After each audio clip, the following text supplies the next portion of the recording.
Sinibengele ke umshwana ama-email bangabuka le video ulike comment subscribe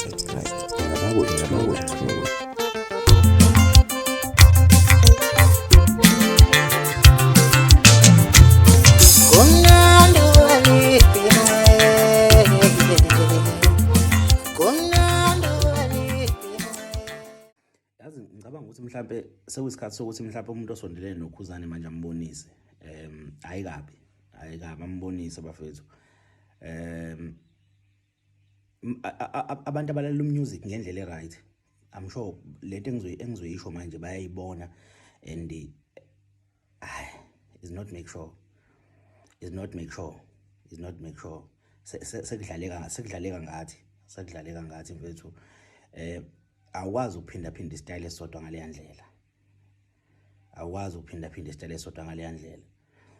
Ukhuzani kade agcina ukukhipha uthi wow, yabona izitayela ziningi kakhulu mfethu kumaskandi, ziningi kakhulu izitayela kumaskandi, inqwaba zezitayela kumaskandi, inqwaba. And if uyile esikoleni wafunda lento ekuthiwa inkondlo, wafundiseka lento ekuthiwa inkondlo, laphana isigqi senkondlo into ebaluleke kakhulu ekumele uyithathe uma ngabe umngculi, isigqi nje senkondlo ukuthi okay, uma ngabe inkondlo ikhuluma ngento ewusizi noma ikhuluma ngento mhlawumbe imbongi engayiphathi kahle, isigqi saleyo nkondlo kumele sinenze.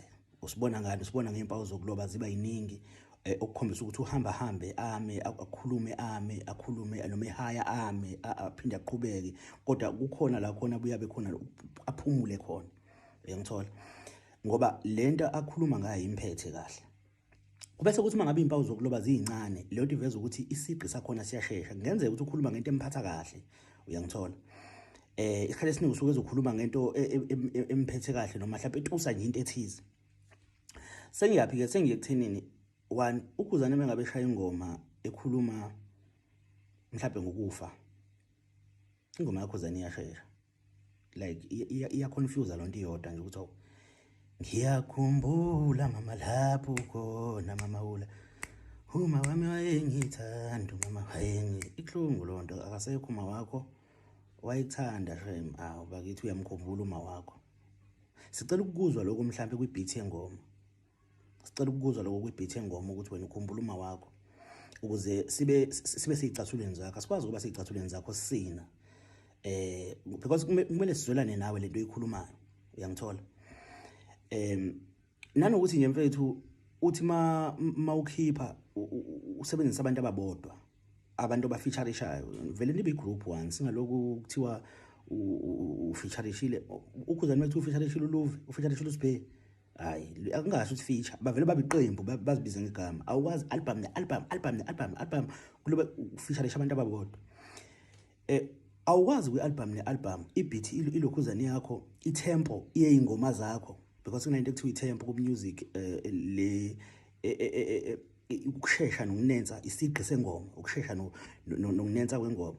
Itempo yakho ibe senambeni eyodwa, uyabo, itempo yaKhuzani iyodwa, noma ngathi ushaya yiphi ingoma, itempo kodwa iyodwa ihamba ngesigqi esisodwa ingoma yakho ungayisinela ngendlela efanayo, unyakaza ngendlela efanayo zonke ingoma zakhe. Mhlawumbe iba yodwa ezohluka, nakhona futhi ayihluki ngokuhluka okutheni.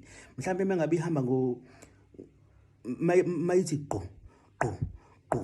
iningi lazo, uthola ukuthi iningi lazo ithi gqo khona leyo yodwa ezothi gqo, yabo. Ngizama ukulokhuzela ukuthi umehluko bamncane, uyabo.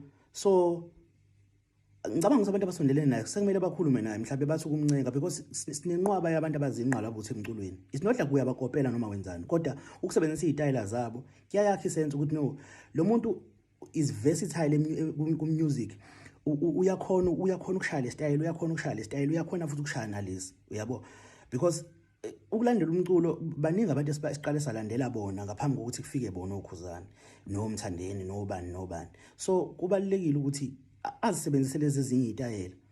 Awukwazi ukuba ne-album nesitayela esisodwa, awukwazi ukuba kuyenzeka ke phela ngoba sila esikhona sikumaskandi, kodwa nje mina ngiyafisa umuntu osondelene naye mhlawumbe akakhulume naye.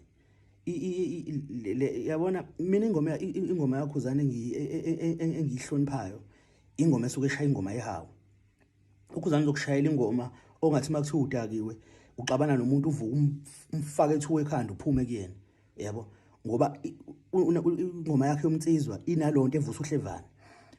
And manje lo mtsizwa bakho ufuna ukusebenzisa nasezingomeni zomyalezo. Awukwazi ukusebenzisa umtsizwa engomeni yomyalezo. Kungenzeka ukuthi wena ukhuluma umyalezo emlonyeni kodwa uma ngabe isiqi sengoma siyilokhuzane siyimpi asikwazi ukuthatha umyalezo. So angazi abantu abasondelene naye ngiyafisa abakhulume naye shem. Khona into engayakhi sense ku music wakhe. Khona into nje engayakhi sense. Even le ngoma ayikho into ethusayo ngale ngoma entshe ephumile. Yabo ayikho into ethusayo ngale ngoma entshe ephumile, iphumile ingoma nje. Yabo nje ingoma nje. Kodwa ke mhlawumbe mawukuthi khona okumakwayo hayi mhlawumbe bangangimaka ngalondlela ke bemvume benze. And ibhlungu lento ukuthi umuntu akhiphe ingoma nje bese kugcineni kosuku abantu bayipraise bafeza ngenikhuluma eniqiniso nikhulume nomuntu okhiphile ingoma ukuthi no asiboni kahle awuzama ukusebenza ngokuhlukile man ngoba asiboni kahle la ashintshe.